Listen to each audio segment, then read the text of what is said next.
السلام عليكم ورحمة الله وبركاته.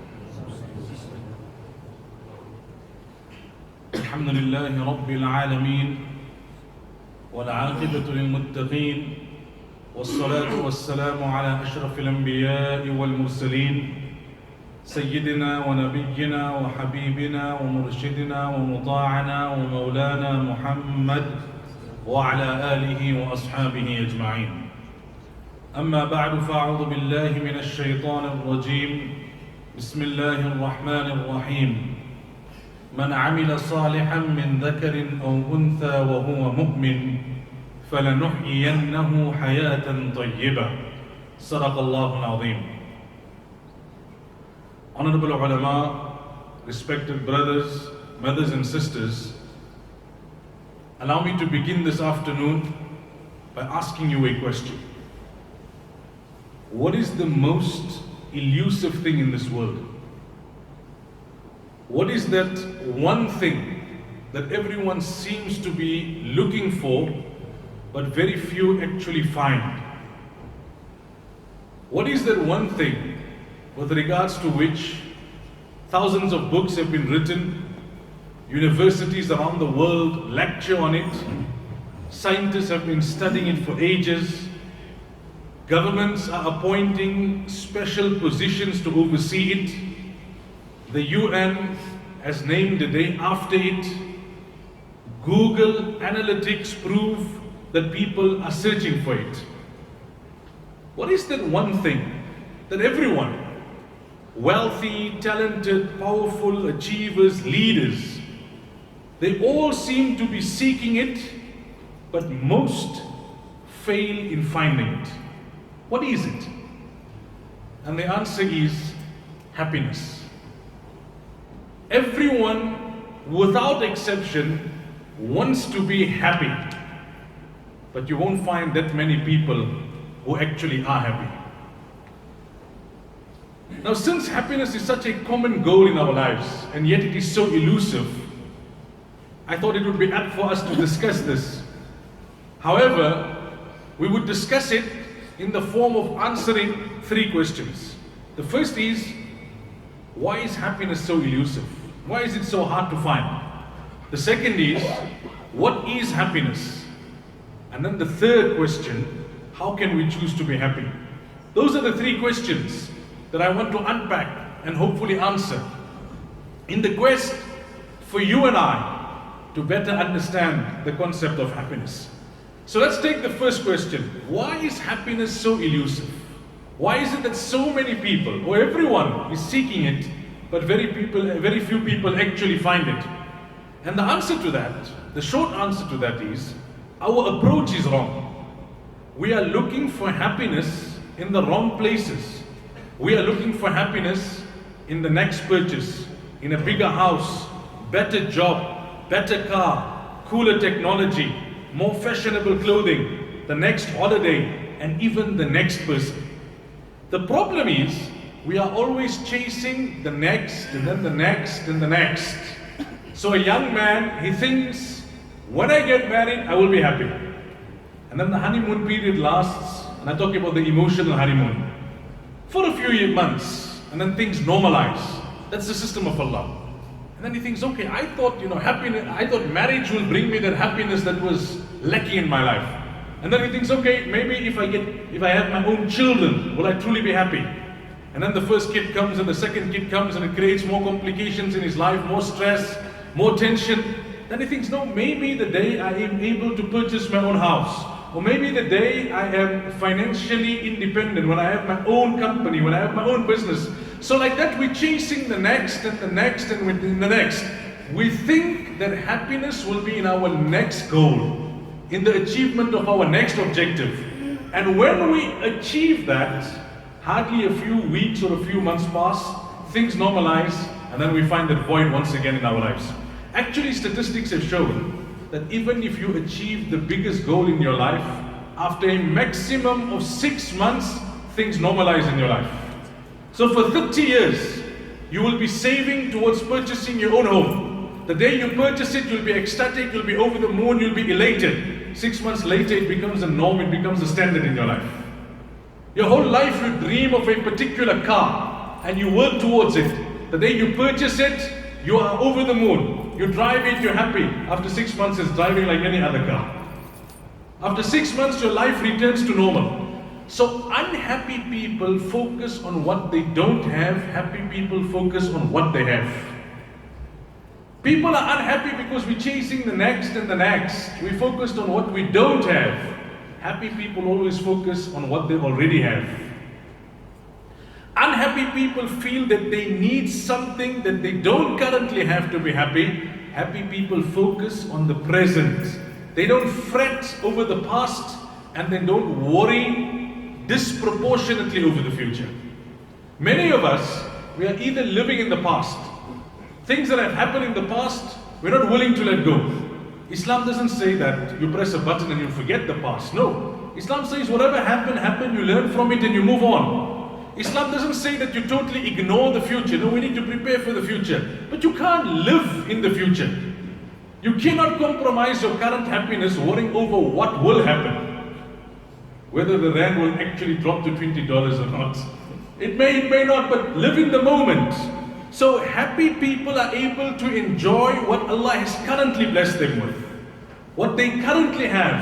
And there isn't that overemphasis of what happened in the past or that, disproportionate concern over what's going to happen in the future. So that's a short answer to the first question. That why is happiness elusive? Because our approach is wrong and we are looking for happiness in the wrong places. Let's move on to the second question, and that's very important. What is happiness? Every human would like to be happy, but then what is happiness? And the answer to that question, based on what scholars have written from an Islamic perspective, and also what psychologists have written from a worldly perspective, and there's no contradiction really.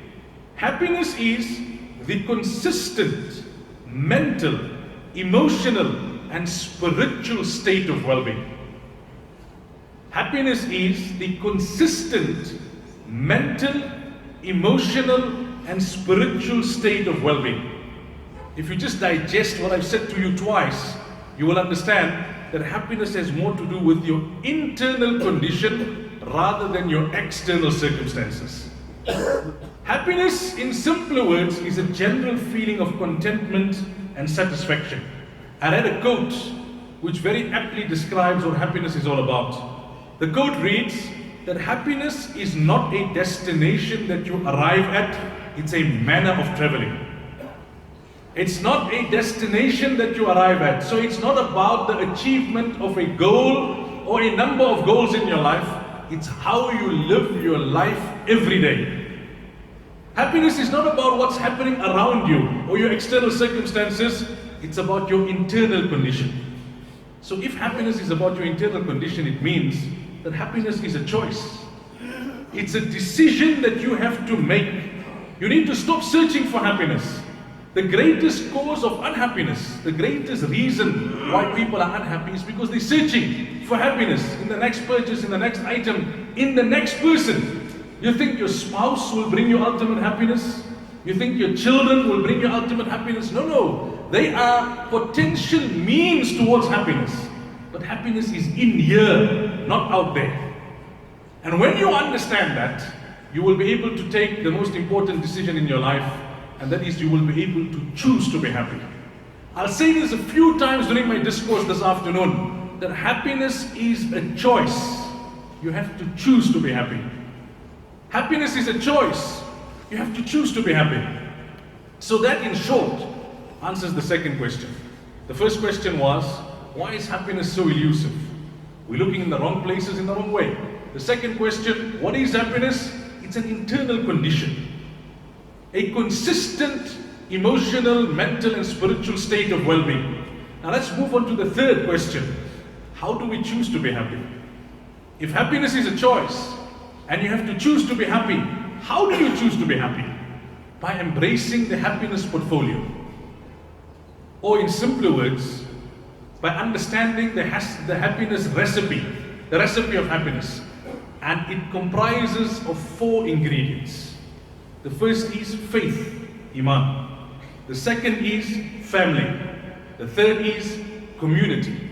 and the fourth is you yourself. Those four things are the components which make up the recipe of happiness, the portfolio of happiness, whatever you want to call it. So let's take them one at a time. Faith, Iman. Let me say to you this way, if you don't remember anything else from my discourse this afternoon except this next statement, it will be sufficient for you. If Allah is happy with you, you will be happy. If Allah is not happy with you, you will never be happy. That's the long and short of it. If Allah is happy with you, you will be happy. And if Allah is not happy with you, you will never be happy. Because the ultimate source of happiness is Allah. Not your wealth, nor your lineage, nor your profile, nor whatever you possess, or what you have achieved. Happiness is a state of mind. Emotional, mental and spiritual state of well-being. That's controlled by Allah. If Allah is happy with you, you will be happy, even if you're a pauper sleeping on the street corner. And if Allah is not happy with you, you will never be happy, even if you are a king sleeping in the comfort of a palatial home. It is critical for us to remember that a human is made up of not only the body, but the body and the soul. It's a combination of two things. And the soul is more important than the body, because the soul was in existence prior to the body, and death brings the existence of the body to an end, not that of the soul. The soul continues with the journey onwards into the realm of barzakh and then into the hereafter. And when you take the soul out of the body becomes a mere corpse. There's absolutely no value. It has everything that was there before, the ears and the eyes and every limb and every organ. But when the soul is taken out of the body has no value. The body can no longer exist as a human. So we have a soul and we have a body, and we need to take care of both. But the irony of life, the majority of our time is spent taking care of our bodily needs. Shelter, food, clothing, and everything else that goes with it. And very little of our time is spent on taking care of our spiritual needs. And what is then the net result of such a situation? There becomes a detachment between your body and your soul. The experts talk about soul loss. Soul loss, psychologists talk about it. They say when your soul becomes so undernourished and your body is so overnourished that there's a disconnect between the two, and it leads to depression. It leads to a lack of happiness. And Islam teaches us that you need to have that balance. Like you take care of your body, you also need to take care of your soul. And how do you take care of your soul? By nourishing your soul, like you do nourish your body. How do you nourish the soul? With salah, recitation of the Quran, dhikr of Allah tabaraka wa ta'ala, fulfilling the commands of Allah, abstaining from the prohibitions of Allah. If we do not take care of our soul, there will be an imbalance in our existence and we'll never be truly happy. And it will also mean that Allah is not pleased with the way that we are leading our lives. When it comes to sin, we need to understand that sin can only bring you temporary pleasure. It can never make you truly happy. That's the system of Allah. Otherwise, how would we explain some of these movie stars and pop stars and international superstars? They have more money than they can ever utilize. They have the greatest of fame, popularity, everything going for them in life. Yet they're depressed and they're relying on drugs. They're suicidal and they have no direction in life. Why? Because sin brings misery. It is only obedience to Allah that will bring you true happiness. So the first ingredient in the portfolio of happiness is faith, Iman. And let me just digress slightly for a moment. Sometimes we think that our deen is here to constrain us, to restrict us, to make life less enjoyable. No! Every teaching of Allah is meant to make us happy in this world as well as in the hereafter. We just only to understand the context. Let me give you a few examples. Our deen teaches us to develop an attitude of gratitude. How? The famous hadith of Rasulullah sallallahu alaihi wasallam. Whenever something good happens, make shukr. Whenever something bad happens, make sabr. That's the greatest psychology lesson you can ever get in your life. Life is about ebbs and flows, ups and downs. There's nobody that's exempt, not even a Nabi. You go through good times, you go through bad times. If you can understand this one statement of the Prophet of Allah, when things are good, make shukr, show gratitude. When things are bad, make sabr. In both instances, Allah will reward you. And both instances, your internal happiness will not be compromised, because your happiness is not hinged on your external circumstances, whether you are experiencing an up or whether you are experiencing a down. Internally, you have that spiritual constancy, that equilibrium, because your soul is totally linked to Allah. It's not detached from Allah, because you are nourishing your soul. So that's one example of how our deen preaches happiness. It teaches us to develop an attitude of gratitude. Let me give you another example. Our deen teaches us how to compare. That when it comes to spiritual matters, always look at those who have more. When it comes to worldly possessions, always look at those who have less. If you are always looking at those who have more in worldly possessions, you'll never be happy. That's why the man was number 3 on the Forbes list of the richest man in the world. He wants to be at number 2, so he kills himself and works 18 hours a day. The second greatest footballer wants to be the greatest footballer, because in life, in terms of material context, there's no end to it.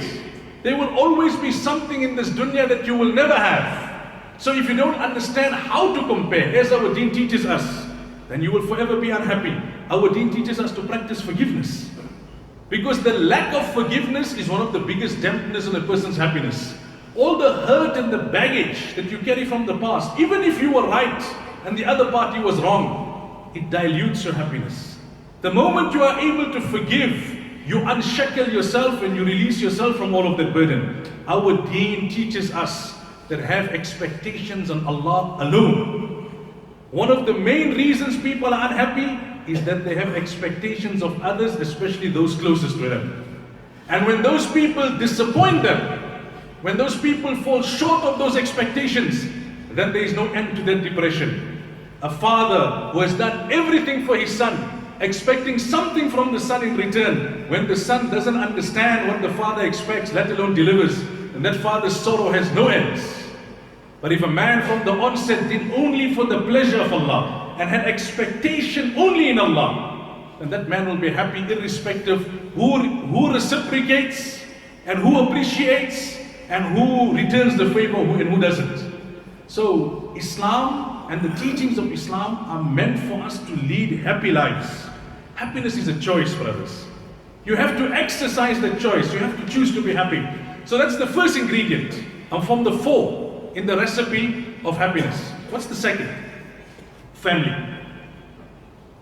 In this rat race of a life that we live, a life of instant gratification and material progress, we have sacrificed our greatest assets, and that is our relationships, especially with those who are close and dear to us. Our homes have become like hotels. You live under the same roof, you're eating the same food, but emotionally you are totally detached. Emotional neglect, which has crept into our marriages, which has crept into our relationship with our children, our siblings and our parents, it's a cancer that's eating away at our happiness. We live like we live in hotels, under the same roof, same food, husband and wife sitting on the same bed, centimeters apart from each other, but both husband and wife are in a different world on a different WhatsApp. The husband is looking at his WhatsApp and laughing, and the wife is looking at her WhatsApp and they're laughing. They're laughing independently with their phones, they're not laughing with each other. They're connecting independently with their friends on social media, they're not connecting with each other. So emotionally we're drifting apart, and emotional neglect is killing our relationships, and relationships are a great source of happiness. One thing we need to understand, brothers, we work very hard, and our deen appreciates that, because we need to provide for our families and ourselves. And whatever you provide for your family will weigh on your scale of good deeds. But remember, our deen also teaches us it is more important to invest in your family than it is to invest for your family. Understand what I'm saying? It's more important to invest in your family than it is to invest for your family. That home that you purchase for your son, he'll live in it one day, but he'll have very few memories of his childhood growing up spending time with you. Well, how long that home or that business or that investment will last, only Allah knows. But those memories are invaluable. You'll work your whole life thinking the day I retire, I'll spend time with my wife. But by that time, because of the constant emotional neglect, you're too far apart. When you now come to time of retirement, if you live that long, you think, well, now I'll connect with my son. But by that time, your son is in his own rat race. He's doing exactly what you did 30 years earlier. You have the time, he doesn't have the time. It's all about a balance. You have to earn a livelihood, you have to pursue your career. But the Nabi of Allah found that balance. He spent time with his family, quality time. We have to take out time. Nobody's got the time. Nobody's got the time. Even those doing religious work must have that balance. Even religious work is not an excuse to emotionally neglect those who are close to you. The Nabi of Allah also didn't have the time, he made the time. He invested in his family. I read a quote, they said, if you really want to be happy, then spend 5 minutes extra with the person you truly love. Tuck that kid in bed at night.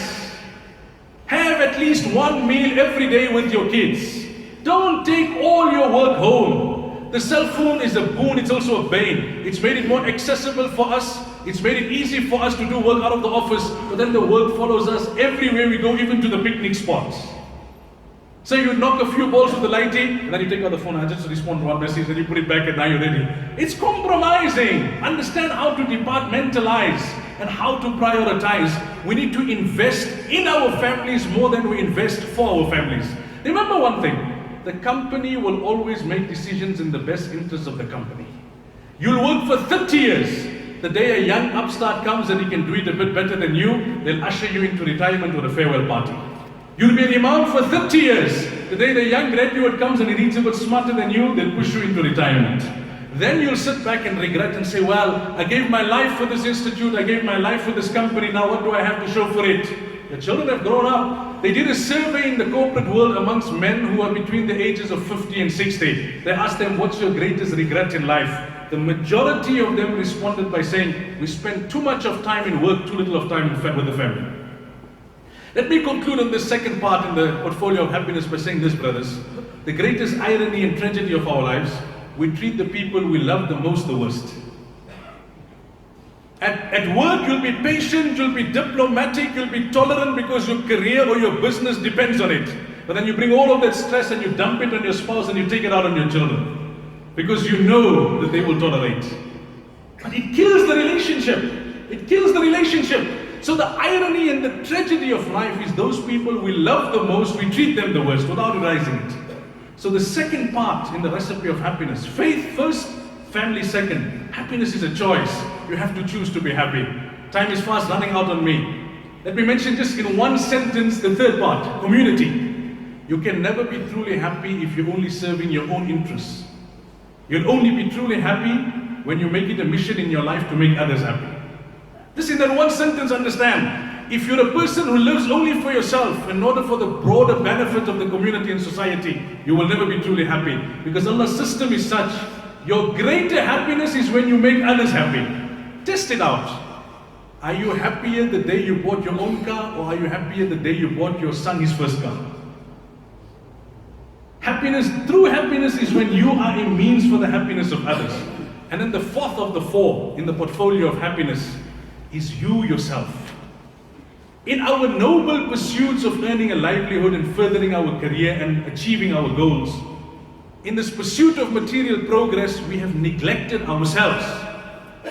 Our lives and our routine has become machine-like. You know, I read an anecdote, a very apt anecdote. They said there was this man, he got a job as a woodcutter. So the first day he wanted to impress his boss. He chopped 15 trees. And then he told his boss told him, wow, nobody in the history of this company managed 15 trees in one day. So what did he do? Exactly what you and I would do. The next day he went to work earlier and he worked harder. But he only managed 30. And the day after, even earlier and even harder. And it came down to 9, until it came down to 3. And with a great degree of shame and embarrassment, he went before his boss. And his boss was not a boss, but a true leader. And he said to him, listen, you're chopping and you're chopping and you're chopping. When last did you sharpen your axe? When last did you sharpen your axe? You need to look after yourself if you want to look after others. This life has become machine-like, monotonous. Day in, day out, you flip the switch and you do the same thing over and over again. We need to look after ourselves, connect with nature, take a break from the monotony, do different things, take enjoyment in other things for a change, break the routine. Lastly, I'll conclude with this, brothers. The verse which I recited right in my introduction, Allah Tabaraka wa Ta'ala talks about the Quranic formula of happiness. Man amila salihan min dhakarin aw untha wa huwa mu'min. Whoever does good, male or female, as long as you're a believer, lead a good life, a righteous life, a pious life, an upright life, an honest life. What will you get in return? Allah says, فَلَنُحْيِيَنَّهُ حَيَاةً طَيِّبًا. We will give you a content, a pure, a wholesome, and an enjoyable life. Not only in this world, but more so in the hereafter, when you will be addressed with the concluding verses of Surah Al-Fajr. Ya ayyatuha nafsul mutma'inna. O contented soul, irji'i ila rabbiki radiyatan mardiyya. Return happily to your Rabb, to your Creator, in a state where He is happy with you and you are happy with Him. فَدْخُلِي فِي عِبَادِي. Allah will say, now enter the company of my chosen bondsmen. وَدْخُلِي جَنَّتِي. And now enter Jannah, where there will only be happiness upon happiness. May Allah grant us true happiness in this world. May Allah keep us happy in our graves. And may Allah bless us with ultimate happiness in the hereafter. وصلى الله وسلم وبارك على نبينا محمد وآخر دعوانا الحمد لله رب العالمين والسلام عليكم ورحمة الله وبركاته.